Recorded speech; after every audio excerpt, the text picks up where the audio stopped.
placează cadrul într-un perete despărțitor de gips carton. Și acum deja știți, cota metrului este 1 metru până la pardoseala finită, așa trebuie reglat.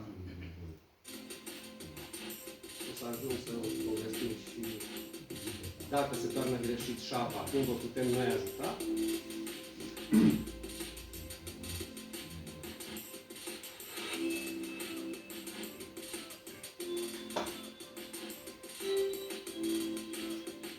Prinderea în pardoseală. Biblu Hoșuruc sunt incluse în kitul de instalare.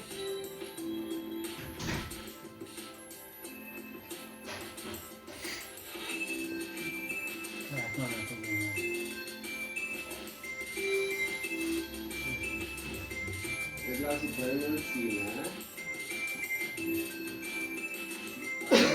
Da. Vedeți cum au aliniat cadrul cu profilul. Dacă nu fac asta, rămâne spațiu între profil și cadru și când se plachează cu faianță, se pune vasul WC, se așează clientul pe vasul WC și crapă faianța. Trebuie aliniat rama cu profilul de gips carton. 3 șuruburi pe o parte, 3 pe cealaltă, sunt într-o punguliță în cutia 2 fixuri. O să le găsiți într-o punguliță așa mică.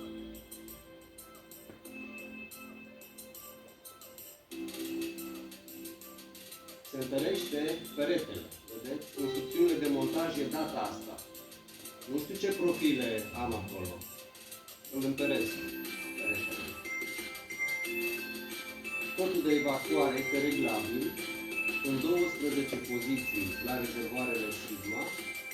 O să vedem imediat. Capacul de protecție, burducul, care se taie la nivelul faianței. Tuburile astea sunt doar de protecție a filetului pe perioada montajului.